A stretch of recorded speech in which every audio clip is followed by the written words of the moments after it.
आप सभी का स्वागत है मेरे चैनल पर। आज की इस वीडियो में प्रदीप मिश्रा जी ने 26 अगस्त सोमवार कृष्ण जन्माष्टमी का एक उपाय बताया है, जिसमें आप एक डाली घर ले आना और बरसेगा पैसा। तो बिना देरी के हम वीडियो को शुरू करते हैं। इस वीडियो को प्लीज़ लाइक कर देना, चैनल को सब्सक्राइब कर देना। चलिए चलते हैं। श्री शिवाय नमस्ते। बहुत बहुत बधाइयां महाराज। सोमवार की जन्माष्टमी का भी पर्व है, तो आप सभी को अभी से भगवान कृष्ण के जन्म महोत्सव की बहुत बहुत बधाई। हमारे लड्डू गोपाल कल्लू जी महाराज साल में एक बार उनके स्नान का हम लोग करते हैं। तो कल रात्रि को 8 बजे से 9 बजे तक हमारे यूट्यूब चैनल पर, फेसबुक पर आप लोग लाइव ठाकुर जी के 1 घंटे का 8 बजे से 9 बजे तक स्नान का दर्शन रात्रि को कर सकेंगे। मोबाइल पर आप लोग आराम से अपने यूट्यूब फेसबुक पर ठाकुर जी के सुंदर स्नान का दर्शन, जो साल में एक बार का हम लोग करते हैं, उसका दर्शन आप कर सकते। एक पात्र में जल और दूध ले लीजिए। तो कहोगे गुरुजी ये कथा कहां से निकाल के लाए हो? तो विष्णु पुराण में से आप उसको स्मरण कर सकते हो। काय में से? विष्णु पुराण में से। एक पात्र में देसी गाय का दूध, जल उसमें रखकर, और आपके यहाँ अगर लड्डू गोपाल हो, यदि आपके घर में ठाकुर जी हो, लड्डू गोपाल हो, विष्णु जी का कोई स्वरूप हो, श्री हरि का कोई स्वरूप हो, तो उस पर आप संध्या के समय पर दुर्वा डालकर उस दुर्वा से अगर लक्ष्मी जी के नामों का 108 बार उच्चारण कर कर, घी का दिया लगाकर, कैसर के चावल साथ में रखकर केवल उस जल का और दूध का मात्र छींटा देते हो, तो उसके घर में कभी लक्ष्मी की कमी नहीं आ सकती, संपदा बढ़ती चली जाती है। 108 बार लक्ष्मी के नाम का मात्र उच्चारण कर लेने पर, भगवान विष्णु के चरणारविंद पर, भगवान विष्णु के चरणों पर केवल उस दुर्वा का, जल का, दूध का सिंचन कर देने से भी लक्ष्मी की वृद्धि होती है। आपके घर में छोटे से ठाकुर जी हैं, आपके घर में छोटा सा कन्हैया है, और छोटे से कन्हैया जो पुराने समय का है, उसको नेत्र भी लगाने की जरूरत नहीं है, क्योंकि उसके नेत्र हैं। और मान लो तुमने इतना बड़ा कन्हैया ले लिया, तो अरे बोलो तो जम के जरा, और उसका कोई एक नेत्र कहीं गिर गया, एक नेत्र कहीं चले गया, तो फिर दूसरा नेत्र लगाना पड़ेगा कि नहीं लगाना पड़ेगा? और अगर एक नेत्र पर रखोगे तो अच्छा लगेंगे कि ठाकुर जी? नहीं। तो नेत्र होना, जितनी बड़ी मूर्ति होती है, जितना बड़ा स्वरूप होता है, जितना बड़ा शिवलिंग होता है, जितनी बड़ी मूर्ति की स्थापना होती है, उतनी उसमें सेवा की और भाव की जरूरत पड़ती है। भगवान विष्णु ने जाते हुए शिव बाबा को देखा। शंकर भगवान से, भगवान नारायण ने कहा आप कुछ कहेंगे नहीं? भगवान शंकर कहते हैं नारायण चिंता मत करो, ये बद्रिकाश्रम में जो आएगा चने की दाल चढ़ा कर जाएगा, चने की दाल को मंदिर के पीछे बैठकर ओम नमः शिवाय बोलकर जो नारायण को समर्पित करेगा, उसके मनवांचित फल को मैं 3 महीने में पूरा कर दूंगा, उसके मन की कामना को मैं 3 माह में पूर्ण कर दूंगा। आज भी नियम है, चने की दाल को लेकर जाते हैं, बद्रिकाश्रम के मंदिर के पीछे बैठकर चने की दाल को लेकर ओम नमः शिवाय का जाप करते हैं। 7 बार ओम नमः शिवाय बोलकर चने की दाल वापस घूमकर भगवान विष्णु को समर्पित करी जाती है, तो 3 महीने में मनोकामना पूरी हो जाती है। भगवान की मूर्ति जितनी छोटी होगी उतना सुख देती है, जितनी बड़ी हो जाएगी उतने लाड़ की जरूरत पड़ जाएगी, उतने लाड़ की जरूरत।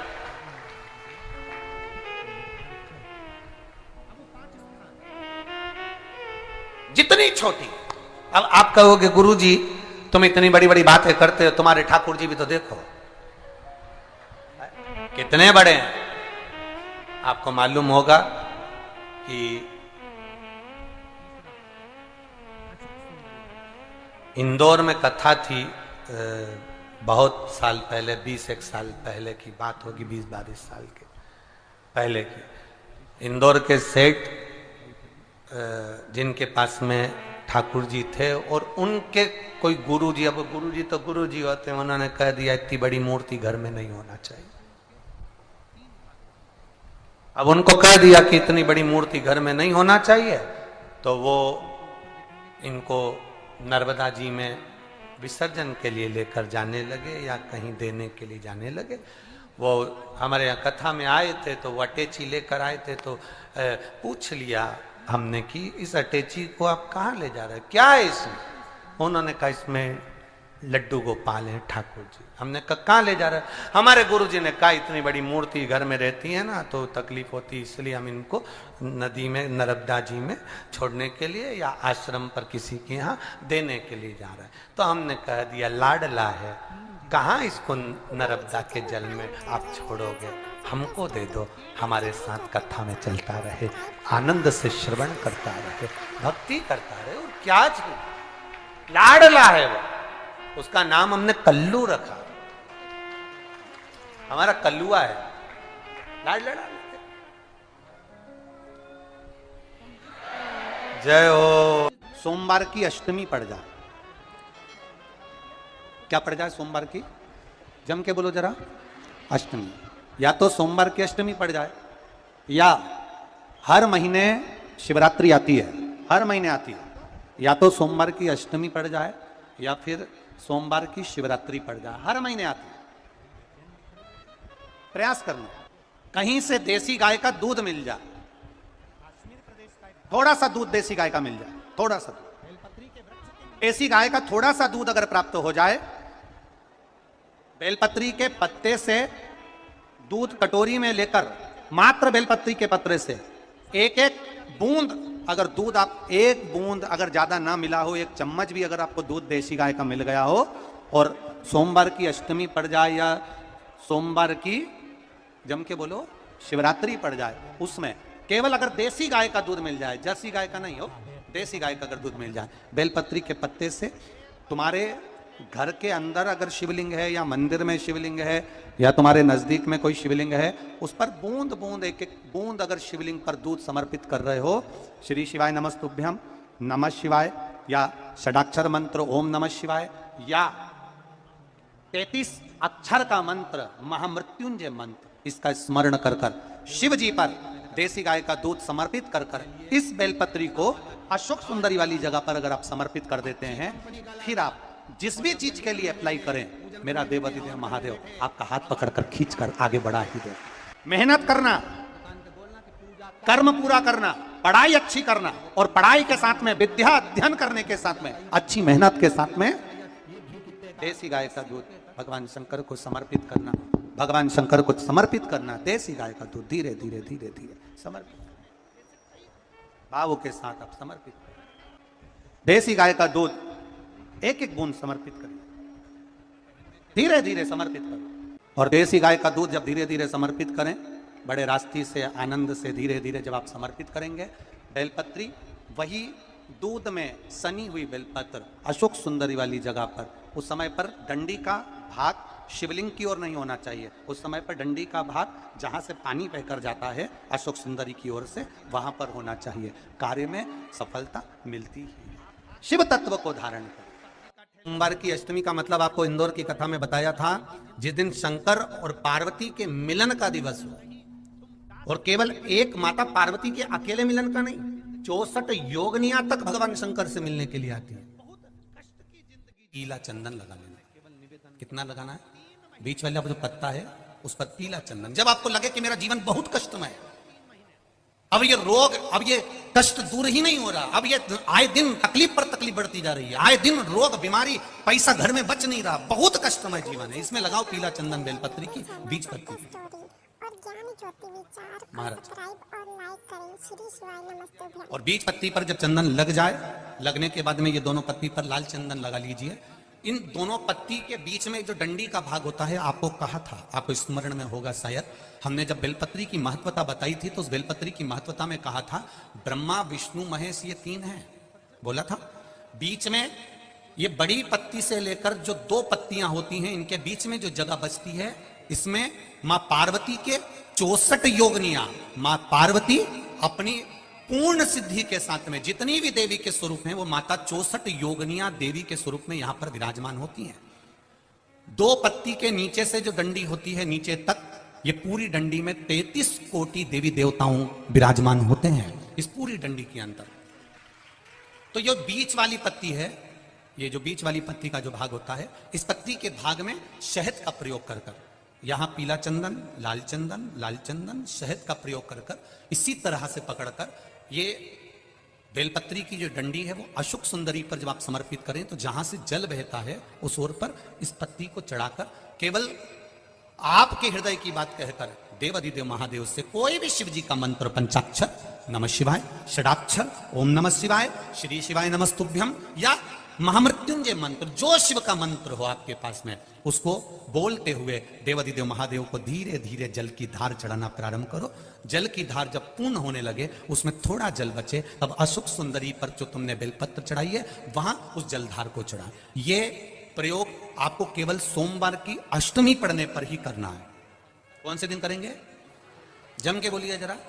सोमवार की अष्टमी पढ़ने पर यह प्रयोग करें और जल चढ़ाकर बाबा से विनती कर उसी बेलपत्र को वापस उठाकर कहीं जलाशय में या किसी पेड़ के नीचे विसर्जन कर दें और 1 लोटा जल वहां भी चढ़ा दें। बस निवेदन कर आ जाइए, मेरा बाबा 3 माह के अंदर हाथ जरूर पकड़ेगा और आपको दलदल से बाहर निकाल देगा। हमें बताया था जिस दिन शंकर और पार्वती के मिलन का दिवस हो, और केवल एक माता पार्वती के अकेले मिलन का नहीं, 64 योगनिया तक भगवान शंकर से मिलने के लिए आती है।